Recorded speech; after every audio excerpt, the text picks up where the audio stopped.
Hi, it's RevStephaniedenise. I hope you're having a great day. I'm coming to you today to talk about embracing the journey, solo travel adventures for the empty nester. Solo travel adventures for the empty nester. Believe it or not, it's actually fun, right? Sometimes people say, oh, that's so sad. No, don't be sad. And sometimes life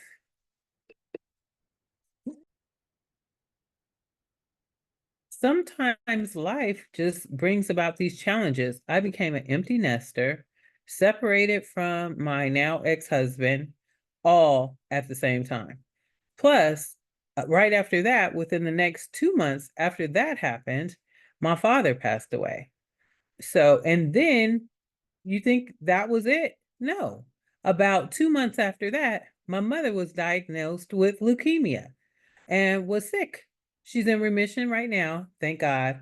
But all of this happened all at the same time within a 6 month period.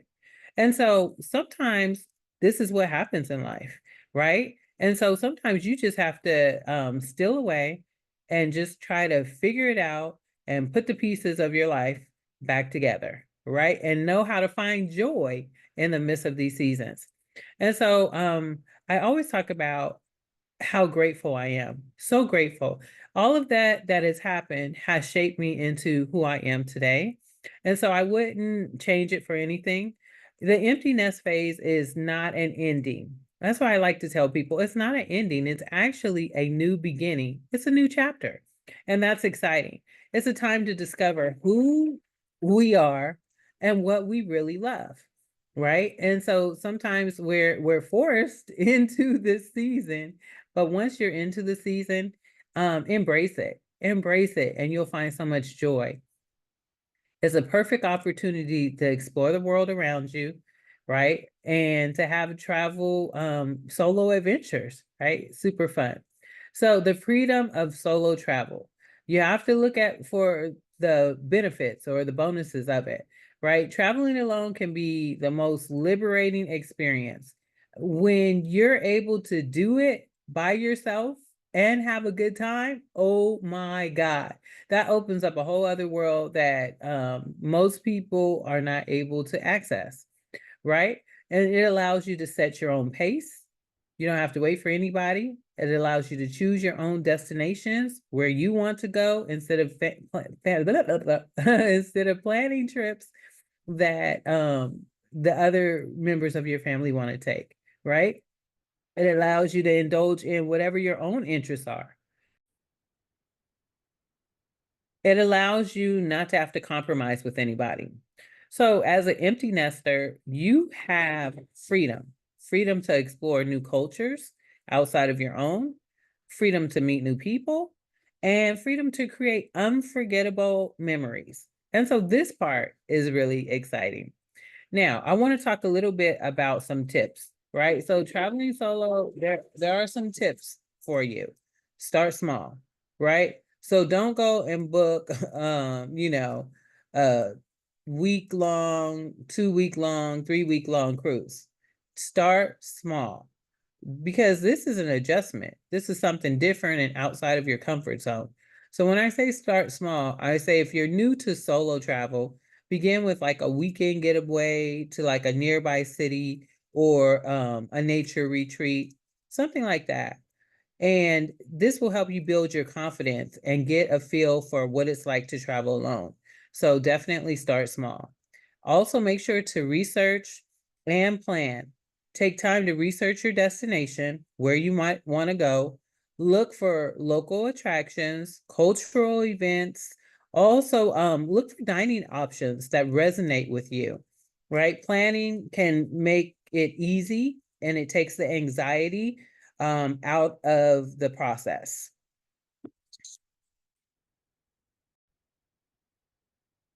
All right. And you also want to stay connected.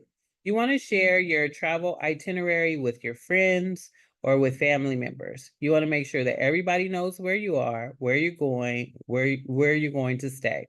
Right? So regular check-ins help to provide peace of mind for you and also for your loved ones, right? Because your loved ones are going to be concerned.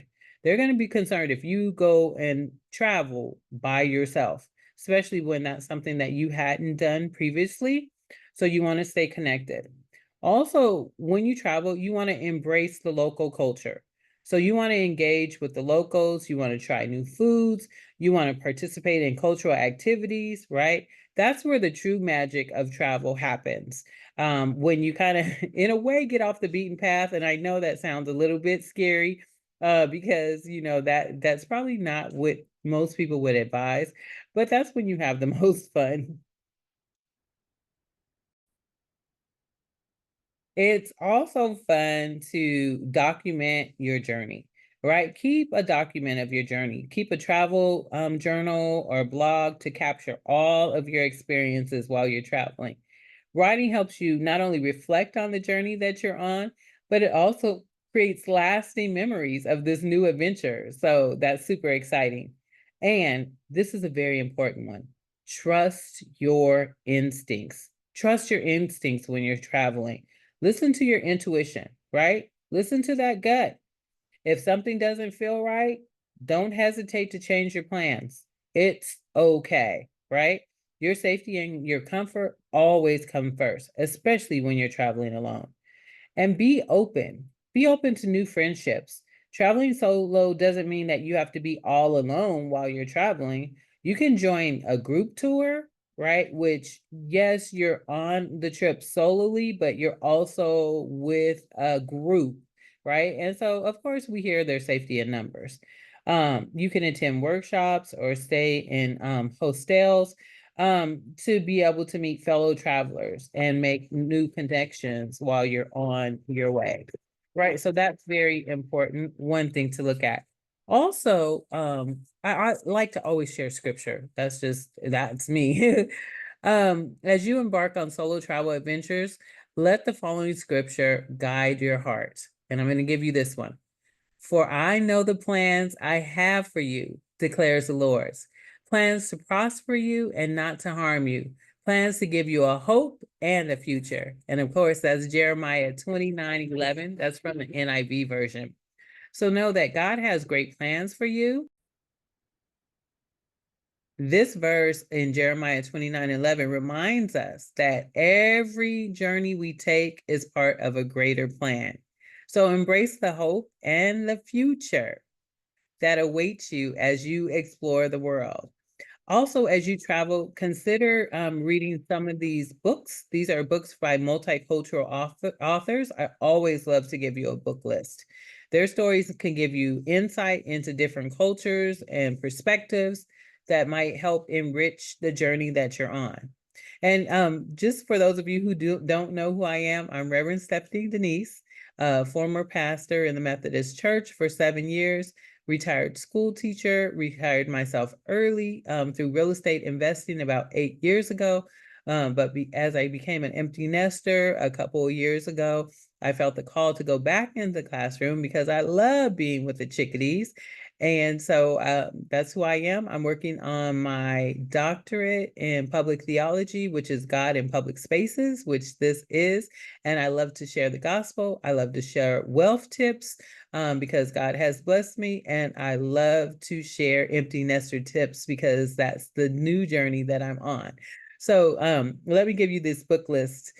The first book that I would give you is by Isabel Allende, The House of the Spirits. That's a good one. Another one, Zadie Smith, White Teeth. Another one, Hunat Diaz, The Brief, Wonderful Life of Oscar Wilde.